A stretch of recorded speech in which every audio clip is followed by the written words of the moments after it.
현상이 아닌 본질에 반응하라라는 제목으로 하나님의 말씀 증거하도록 하겠습니다. 모든 것에는 항상 원인이 있고 결과가 있기 마련입니다. 따라서 어떤 상황 가운데서 혹은 어떤 문제를 만났을 때 가장 중요한 것은 원인을 올바로 파악하는 것이다 라고 할 수가 있습니다.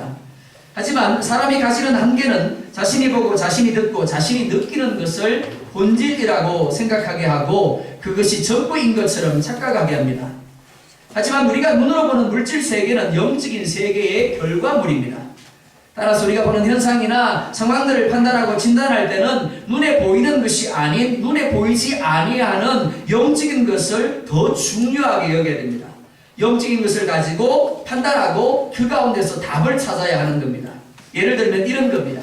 성경에 보면 나면서부터 소경된 사람이 있습니다. 제자들이 묻습니다. 이가 소경된 것이 누구의 죄 때문입니까?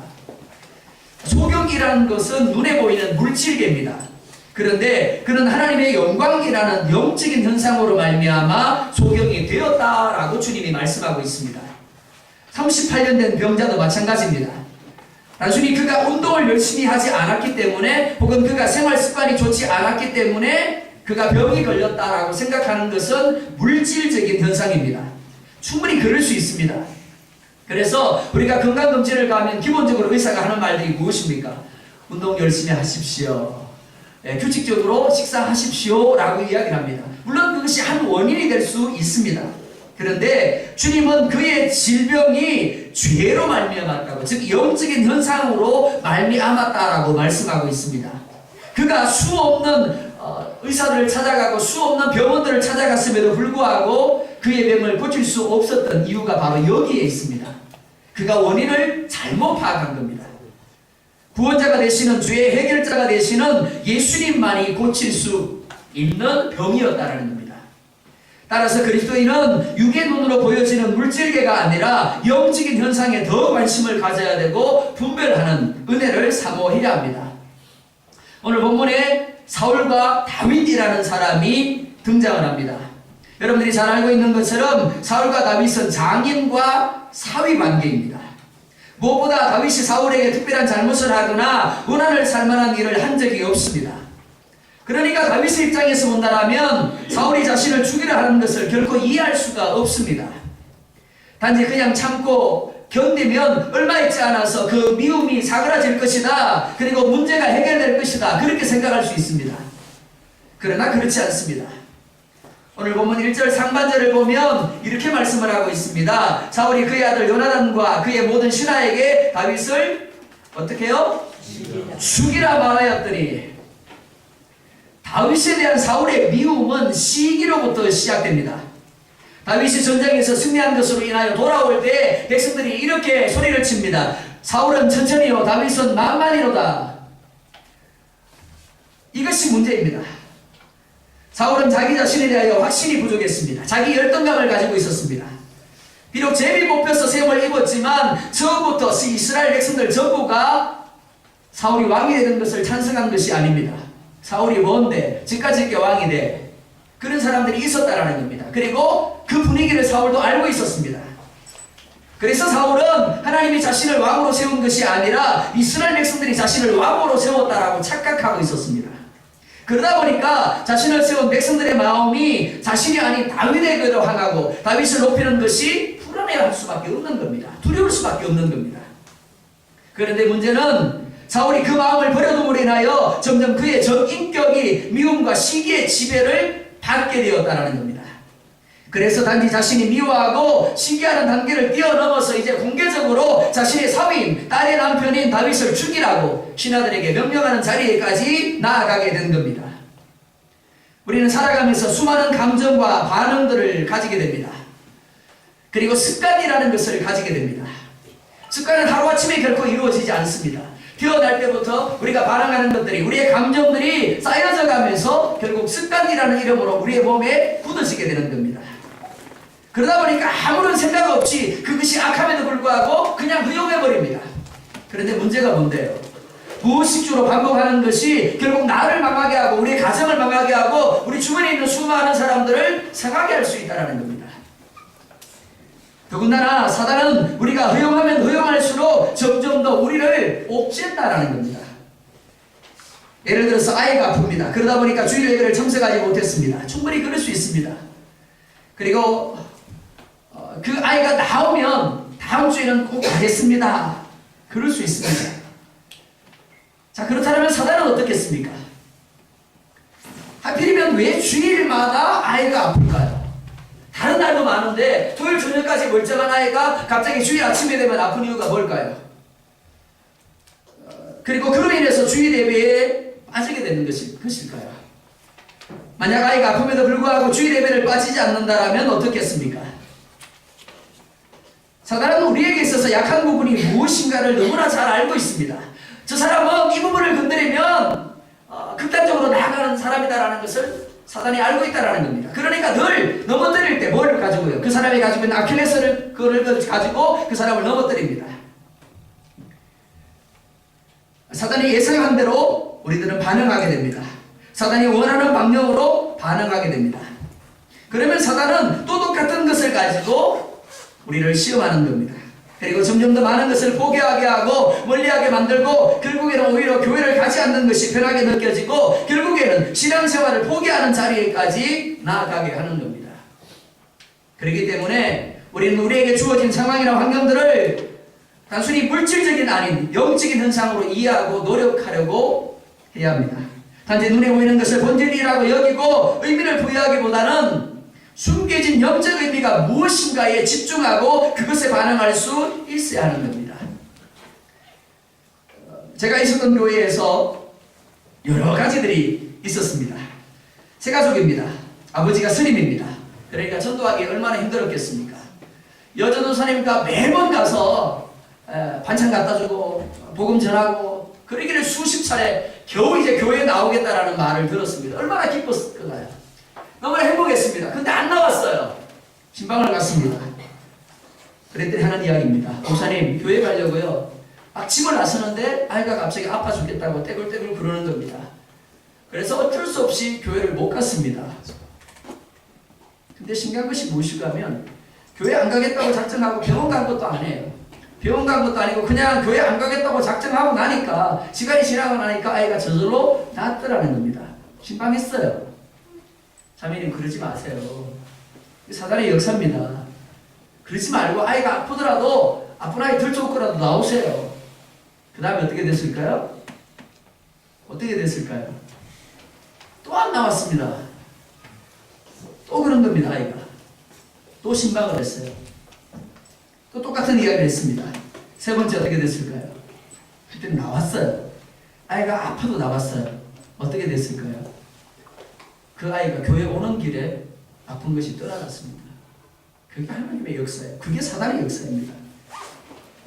그러니까 우리 눈에 보이는 것이 전부인 것처럼 여기게 되니까 계속해서 사단의 놀림감이 되고 시행착오를 겪게 되고 아픔과 상처를 남기게 되는 겁니다. 요나단과 다윗도 예외가 아닙니다. 사울과 달리 요나단은 다윗을 심히 좋아했습니다. 그래서 그의 아버지로부터 다윗을 죽이라는 명령을 받았음에도 불구하고 오히려 그는 다윗을 찾아서 사울이 다윗을 죽이라를 말해줍니다. 그런데 처방이 무엇입니까? 이렇게 말합니다. 아침에 조심하여 은밀한 곳에 숨어 있으라 뿐만 아닙니다. 아버지 사울을 인간적인 말로 설득을 합니다. 4절과 5절 보면 이렇게 말씀을 합니다. 같이 보겠습니다. 시작.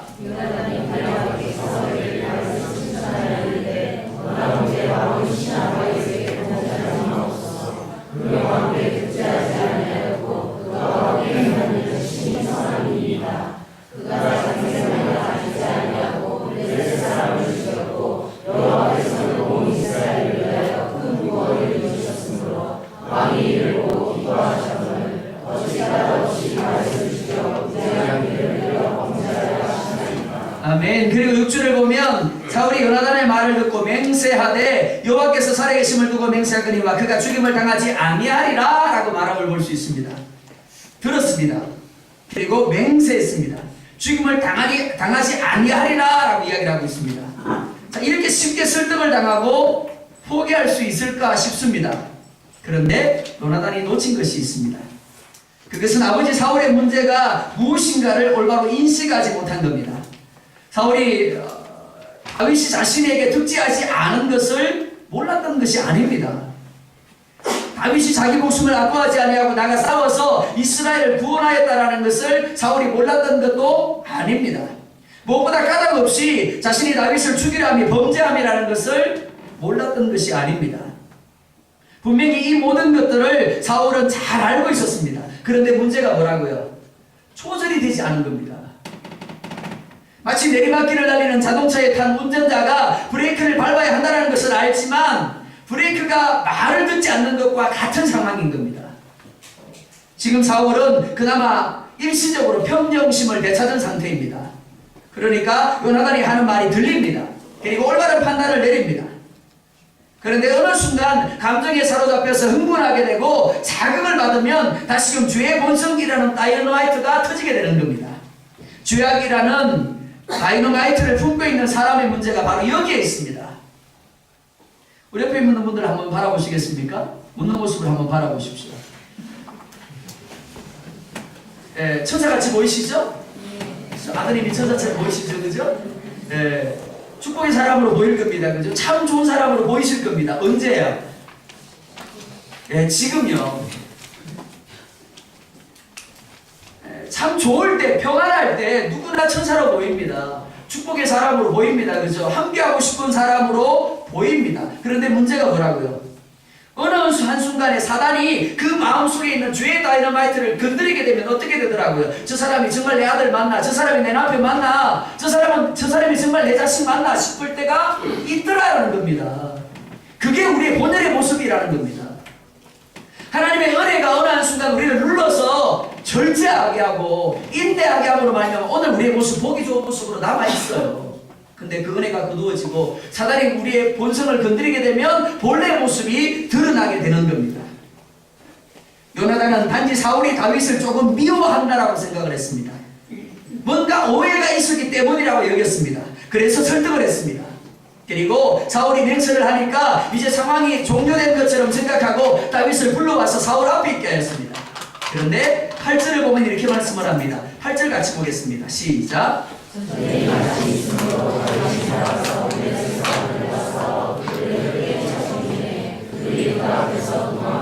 아멘. 7절에서 사울 앞에 있었더라 라고 말씀을 합니다. 그리고 9절에서도 그의 집에 앉았을 때 라고 말씀을 합니다. 배경이 어딥니까? 그의 집 왕궁입니다. 그런데 그 사이에 엉뚱한 8절이 끼워져 있습니다. 7절과 9절이 통하는 말씀입니다. 그런데 7절과 9절과 어울리지 않는 8절이 그 가운데 끼워져 있어요. 전혀 다른 배경입니다. 왜 이 말씀이 그 사이에 끼워져 있을까요? 사울을 흥분하게 만들고 사울을 자극하는 촉매제가 무엇인가를 말씀하기 위한 것입니다. 사람마다 아킬레스건이 다 다릅니다. 어떤 사람에게는 이성이 아킬레스건이에요. 평상시에는 문제가 없는데 이성에만 어느 이성만 보면 문제가 생기는 거예요. 어떤 사람에게는 뭐가 문제더라고요? 돈이 문제예요. 다른 건 다 문제가 없는데 돈 이야기만 나오면 이상하게 사람이 바뀌어버리는 겁니다. 사울의 문제가 뭐라고요? 다윗이 문제예요. 다윗이 특히 시기에 대한 것이 문제입니다. 사울을 흥분하게 하고 미치게 만드는 것이 무엇이가 하면 바로 다윗입니다. 그것도 다윗이 잘 싸우는 것입니다. 만약 8절에서 다윗이 블레셋 사람들과 싸워서 엄청나게 깨졌더라, 패전했더라 라고 말씀한다고 한다면 9절의 상황이 달라졌을 겁니다. 그런데 다윗이 또 어떻게 했다고요? 승리했다라고 말씀하고 있습니다. 그리고 그 승리는 곧바로 사울 안에 웅크리고 있던 시기와 미움의 본능을 자극해서 다시금 다윗을 죽이려는 마음이 들게 만들고 있습니다. 자, 9절과 10절 보겠습니다. 시작.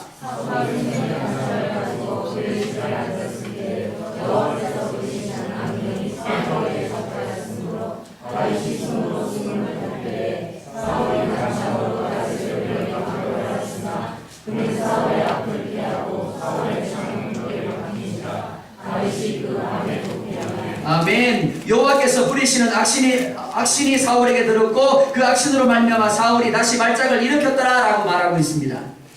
그래서 다윗이 전에 하던 대로 사울을 위하여 수금을 탔다라고 말하고 있습니다. 마치 아무런 일도 없었다는 듯이 전쟁터에서는 장군으로 그리고 왕궁에서는 수금 타는 자로 사울을 섬기고 있는 다윗의 모습은 너무나 사울과 대조됩니다. 그런데 바로 그 순간에 사울이 어떻게 했다고요? 다윗을 죽이기 위하여 창을 던졌더라. 모든 문제가 해결된 것처럼 보이는 게 사실입니다. 그래서 그 순간에 다윗이 사울을 위하여 수금을 탔더라. 그런데 다윗이 사울을 위하는 그 마음과는 달리 사울은 오히려 창을 들어서 사울을 죽이기 위해서 던졌더라. 그렇게 말하고 있습니다. 그리고 다윗은 그 밤에 자신의 집으로 도피하게 됩니다. 다윗이 일단 그 자리를 피한 것은 분명 잘한 것이라고 할 수가 있습니다. 왜냐하면 그곳에서 상황을 어찌하려고 하다 보면 오히려 더 상황을 악화시키고 더 심각한 상황으로 치달을 수 있기 때문입니다. 하지만 다윗은 사울이 왜 그렇게 자신을 죽이려고 하는지 실제적인 의미를 이해하지 못하고 있습니다. 단지 자리만 피하면, 단지 시간만 지나면 될 것이라고 여긴 겁니다. 분명 사람들과의 관계에서 일어나는 소소한 문제들은 자리만 피하면, 시간만 지나면 해결되는 것이 있기도 합니다. 예를 들면 이런 겁니다. 부부싸움을 하시는 분들이 계실 겁니다. 근데 제가 아는 어떤 형제가 그렇습니다. 싸움을 하면 말을 안 한대요. 예, 찔리는 분이 계실 겁니다. 싸움만 하고 나면 말을 안 하고 풀릴 때까지 그야말로 침묵하는 겁니다. 아내 입장에서 보면 답답한 겁니다. 해결될까요? 해결됩니다. 우리 눈으로 보기에는 해결됩니다. 그런데 문제가 뭐라고요? 영적인 것이 문제인 겁니다. 내 안에 사단이 내 안에 있는 죄의 본성을 건드려서 그로 하여금 화합하지 못하게 하는 겁니다. 인간적으로 볼 때는 해결된 것처럼 보일지라도 잠재되어 있을 뿐입니다. 쌓이고 쌓이는 겁니다. 제가 언젠가 그런 말씀 드렸죠? 사람만큼 똑똑한 존재가 없더라고요. 언제요? 부부 싸움할 때요. 부부만 싸움할 때 보면 분명히 잊었어요. 잊었는데 10년 전의 일을 끄집어서 이야기를 합니다. 예를 들면 이런 겁니다. 야, 결혼 준비할 때 네가 이렇게 했지. 어우, 신기해요. 그걸 어떻게 기억하는지. 그리고 5년 전에 성탄절에 선물을 줬는데 그것도 선물이라고 줬냐고. 대단하지 않습니까? 뭐가 문제라고요? 내가 문제일까요? 아내가 문제일까요? 아니요. 사단이 문제인 겁니다. 내 안에 있는 죄악의 본성이 문제인 겁니다. 그것을 생각하지 못하고 단지 그 상황만 모면하면, 그 자리만 피하면, 얼마 동안 침묵하면, 말하지 않으면 사이가 좋아질 것이다. 문제가 해결될 것이다. 뭐라고요? 착각이라는 겁니다. 영적인 문제입니다. 다윗이 사울로부터 미움을 받는 것은 그가 잘못한 때문이 아닙니다. 오히려 그가 하나님을 경외하였기 때문이고 하나님의 뜻을 철저하게 구하였기 때문이라고 할 수 있습니다. 즉 하나님께로부터 버림을 받고 사단의 지배를 받는 인본주의의 대표격인 사울과 철저하게 하나님을 경외하고 하나님의 말씀을 따라 살려는 신본주의의 대표격인 다윗의 영적 전쟁인 거예요. 사울이 가진 미움과 시기는 그의 죄악의 본성으로 말미암은 것입니다. 그러나 동시에 사단의 충동으로 말미암은 것이기도 합니다. 사단은 사울을 통해서 다윗을 짓밟고 다윗이 가르는 길을 포기하도록 핍박하고 있는 겁니다. 따라서 잠시 상황을 벗어난다라고 할지라도 사단은 끊임없이 공격하고 또 공격할 것입니다. 그래서 예수님은 우리에게 이렇게 말씀을 합니다. 시험에 들지 않기 위하여 깨어 근신하며 기도하라. 언제 기도해야 된다고요? 부부 싸움할 징조가 보이거든요. 침묵에서 도망갈 생각하지 마시고요. 밥 안 먹어! 그러면 방에 들어가지 마시고 뭐 하라고요? 기도하시면 됩니다. 영적 전쟁이기 때문에 그렇습니다. 그리고 사도 베드로를 통하여 우리 대적 마귀가 굶주린 사자와 같이 우리를 삼키기 위하여 찾아다니느니라 라고 경고하고 있습니다. 사울은 다윗이 그 자리에서 벗어나자 그것으로 포기하지 않습니다. 전령들을 다윗의 집으로 보내어 지키다가 아침에 그를 죽이게 하려 합니다. 만약 사울의 의도대로 된다면 다윗은 죽임을 당하게 될 것이고 다윗을 통해서 새로운 이스라엘을 세우려는 하나님의 계획은 무너질 수밖에 없습니다. 하지만 이때 하나님은 다윗 안에 미갈에게 지혜를 주셔서 그를 죽음의 위협으로부터 도망가게 합니다. 12절 같이 보겠습니다. 시작.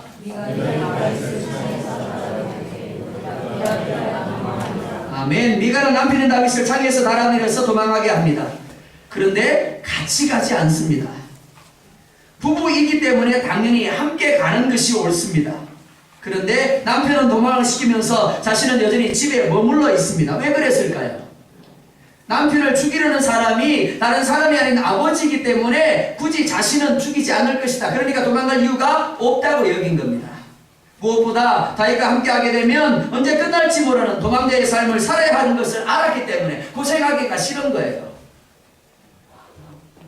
미갈이 다윗을 도망가게 합니다. 그리고 그 다음에 취한 행동이 무엇인가를 13절을 보면 이렇게 말합니다. 13절도 같이 봅니다. 시작. 거기까지 보겠습니다. 뭘 누이고요? 자, 우상이 어디서 났을까요? 미갈이 우상을 가져다가 침상에 누였대요. 다윗을 떠나보내고 뭔가를 해야 되니까 우상을 급히 빌려왔을까요? 아니면 사왔을까요? 답은 원래부터 그 자리에 있었다는 겁니다. 누구의 집인데요? 다윗의 집이에요. 누구의 집인데요? 사울의 딸의 집이에요. 누구의 집이에요? 모태 신앙을 가진 사람의 집이에요. 그런데 그 집에 뭐가 있었다고요? 우상이 있었더라 라고 말씀하고 있는 겁니다. 다윗의 집에 우상이 있었다라는 것, 그만큼 이스라엘의 우상 숭배가 보편화되어 있었다라는 것을 보여주는 것이라고 할 수 있습니다. 즉 하나님을 섬기면서도 동시에 드라빔이라는 수호신을 섬기고 있었던 겁니다. 미갈은 사울의 전령들이 다윗을 잡으려 하자 다윗이 병이 들었다라고 말합니다. 그리고 자신의 거짓이 드러나자 다윗이 자신을 협박했다라고 거짓을 말합니다. 이는 다윗을 도망가게 했지만 아버지로부터 신뢰를 얻기 위하여 그렇게 한 것이다 라고 할 수 있습니다. 즉 미갈이 비록 다윗에게 시집을 오기는 했지만 하나님이 아닌 우상을 숭배하고 있었고 전혀 다른 삶의 가치관과 태도를 가지고 살았음을 보여주는 부분입니다. 이는 법궤가 들어올 때 춤추는 다윗을 보고 그 다윗을 멸시하고 조롱한 미갈의 모습에서도 밝게 알 수 있는 부분입니다. 하나님의 존재를 알지 못하는 존재였기 때문에 다윗이 법궤가 들어올 때 춤추는 것이 도대체 이해가 되지 않는 겁니다. 그러니까 비웃을 수밖에 없었고 그래서 조롱할 수밖에 없었던 겁니다.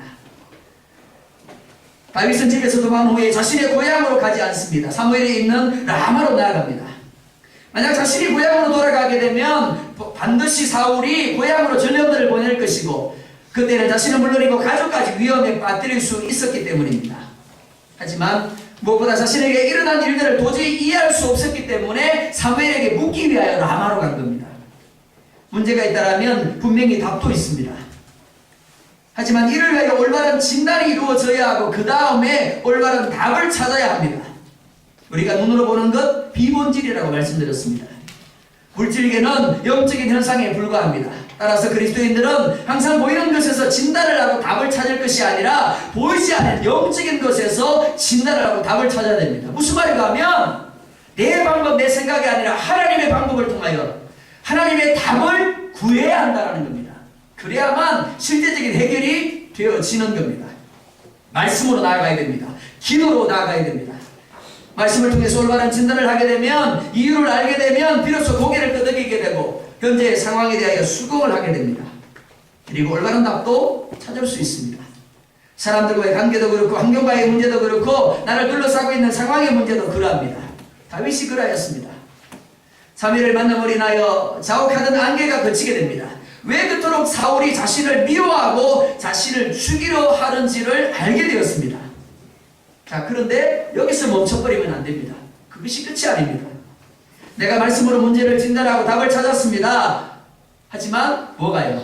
상황이 끝난 게 아니에요. 상황이 종료된 게 아닙니다. 다윗과 사무엘은 나요스로 가서 살게 됩니다. 19절 보면 이렇게 말씀합니다. 19절 같이 보겠습니다. 시작.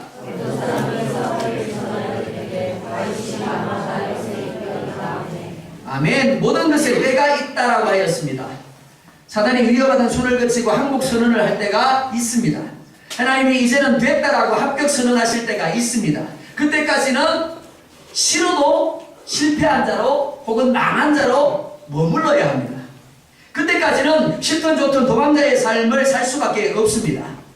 그러나 분명한 것은 그런 상황이 지속이 될지라도 여전히 하나님 우리와 함께하고 계시고 하나님 우리를 지키시며 하나님 우리를 이끌어 가신다라는 겁니다. 사울이 다시 전령들을 보냅니다. 다윗과 사무엘은 아무것도 모르는 상황입니다. 만약 그대로 전령들이 다윗과 사무엘이 있는 곳으로 온다면 그들이 어떻게 됩니까? 죽게 됩니다. 그냥 끝나는 겁니다.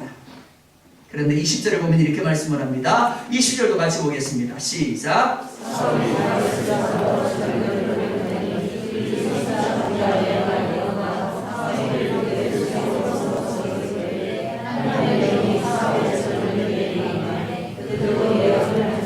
아멘. 볼 때에 라고 말씀을 합니다. 그리고 그들이 보자마자 하나님의 영이 어떻게 해요? 사울이 보낸 전령들에게 임하였고 그들이 뭘 했더라? 예언을 했더라 라고 말합니다. 예언이 뭔데요? 성경은 예언으로 표현하고 있지만 그냥 미래될 일들을 이야기했더라 이런 의미가 아닙니다. 그들이 성령에 취하여 어떻게 했다? 박수를 치면서 춤을 추면서 하나님을 예배했다라는 의미입니다. 그러니까 자신들이 왜 그 자리에 왔는지 알았다고 몰랐다고요? 모르는 거예요. 분명히 다윗과 사무엘을 체포하기 위해서 잡기 위해서 왔는데 그 목적은 잊어버린 채 단지 하나님에 취해서 하나님을 예배하는 일에 춤추고 있는 겁니다. 이를 통해서 하나님이 다윗을 죽이려는 사울의 계획을 폐하고 있음을 볼 수가 있습니다. 따라서 우리가 어떤 상황, 어떤 환경에서도 하나님을 신뢰하며 하나님의 말씀을 붙잡을 수 있다면 하나님이 우리를 지키시고 하나님이 우리를 보호하시며 하나님이 우리 가운데 일하시는 증거들을 우리가 보게 될 것입니다. 하나님의 역사는 여기서 끝나지 않습니다. 실패한 것을 알자 사울이 다시 전령을 보냅니다. 그런데 21절을 보면 그들도 예언을 한지라 라고 말합니다. 그렇을까요? 아니요. 다윗에게는 하나님이 주신 사명이 있었기 때문에 그 사명을 온전히 감당하기까지는 그는 결국 죽어서는 안 됩니다. 우리 역시 마찬가지입니다. 아무리 사단이 끊임없이 우리를 위협하고 핍박할지라도 우리를 해할 수 없는 이유가 바로 여기에 있습니다. 우리에게 뭐가 있기 때문에요. 하나님의 약속이 있고 하나님이 주신 사명이 있기 때문에 우리는 결코 망할 수가 없는 줄 믿으시기 바랍니다. 창세기 28장 15절을 보면 이렇게 말씀을 합니다. 내가 너와 함께 있어 네가 어디로 가든지 너를 지키며 너를 이끌어 이 땅으로 돌아오게 할지라. 내가 네게 허락한 것을 다 이루기까지 너를 떠나지 아니하리라 하신지라. 아멘. 누구에 대한 말씀이요? 야곱에 대한 말씀이요. 야곱이 지금 어떤 모습인데요? 그렇게 하나님의 축복을 사모했는데도 불구하고 가진 게 뭐예요? 아무것도 없어요. 장자의 권리도 형을 속여서 받았습니다. 아버지로부터 축복 기도도 받았습니다. 근데 된 일이 뭔데요? 아무것도 없어요. 형이 자기를 죽이려고 하니까 이 몸뚱아리 하나 안고 베개도 하나 없고 천막도 하나 없고 덮을 이불도 하나 없는 상태에서 그냥 도망가고 있는 겁니다. 얼마나 서글펐겠어요. 이제는 다 끝났다라고 생각할 수밖에 없었을 겁니다. 그런데 하나님 뭐라 말씀합니까? 끝난 게 아니다라고 말하고 있습니다. 실패한 게 아니다라고 말하고 있습니다.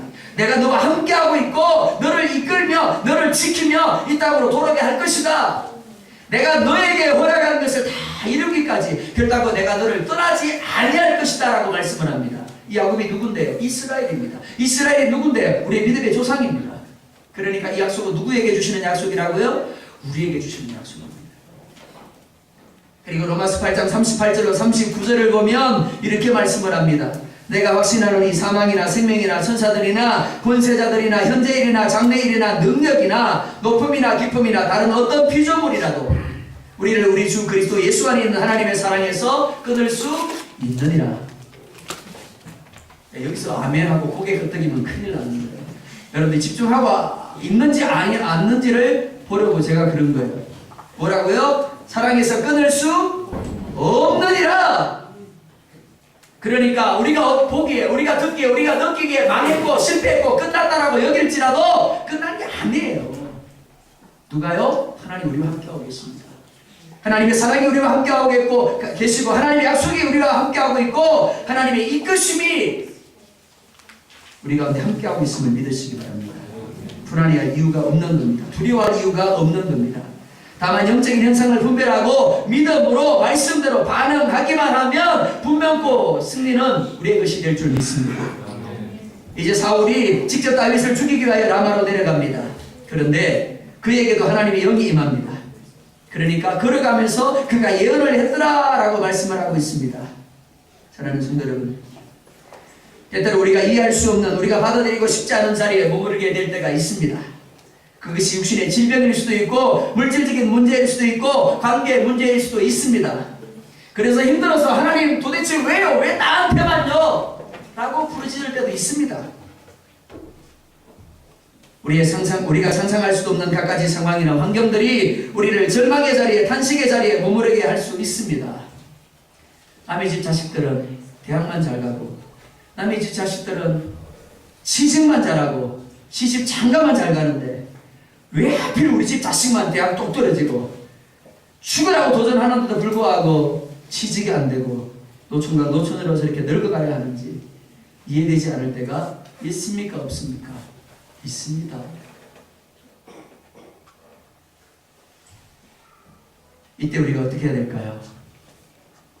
그 상황에 대하여 쉬이 판단하거나 조급하게 대처하려고 하지 마시기 바랍니다. 인간적으로 해결하려고 하지 마시기 바랍니다. 자살하거나 절망도 하지 마시기 바랍니다. 다윗과 요나단의 실수가 바로 이것입니다. 드러난 것만 보고 너무 쉽게 판단했습니다. 너무 쉽게 결론 내렸습니다. 그로 인하여 다윗이 죽을 수도 있었습니다. 그런데 하나님이 지켜주셨습니다. 만약 하나님이 지켜주지 아니했더라면, 사울이 보낸 전령들에게 예언하도록 역사하지 않았더라면 다윗은 꼼짝없이 죽었을 겁니다. 마찬가지예요. 우리가 보는 것 때문에, 우리가 듣는 것 때문에, 우리가 느끼는 것 때문에 너무나 인간적으로 쉽게 판단하고 움직일 때 하나님조차 버거워하는 심각한 상황이 우리 가운데 주어질 수 있다는 겁니다. 오히려 사단이 기뻐하며 춤출 수 있는 상황이 우리 가운데 주어질 수 있다는 겁니다. 우리가 보아야 할 것은 상황이 아닙니다. 환경이 아닙니다. 중요하게 여겨야 할 것은 내가 어떻게 느끼는가도 아닙니다. 중요한 것은 하나님이 야곱에게 말씀하신 것처럼, 하나님이 로마서를 통하여 우리 가운데 말씀하시는 것처럼 내게 어떤 약속을 주시고 있는가 하는 겁니다. 2016년 우리의 삶이 어떻게 펼쳐질지 모릅니다. 우리 교회가 어떻게 나아갈지 저는 모릅니다. 그러나 하나님은 알고 계십니다. 하나님이 계획을 가지고 계시고요. 그 계획대로 우리의 삶을 이끌어가십니다. 그런데 그 계획 가운데 때때로 사단의 시기심으로 말미암아, 사단의 시험으로 말미암아 우리가 절망하고 좌절할 수밖에 없는 상황들이 주어질 때가 있을 겁니다. 그때 어떻게 하지 말아요? 쉽게 움직이지 마세요. 인간적으로 판단하지 마세요. 우리가 눈에 보이고 귀에 들리는 것들이 전부가 아닙니다. 본질이 아닙니다. 아브라함이 가나안을 떠나지 말아야 합니다. 그런데 기근을 피해서 애굽에 내려갑니다. 그가 어떻게 되었습니까? 약속의 후손을 낳아줘야 될 사라를 바로에게 안겨줍니다. 만약 그대로 되었다라고 한다면 그냥 그는 끝나는 겁니다.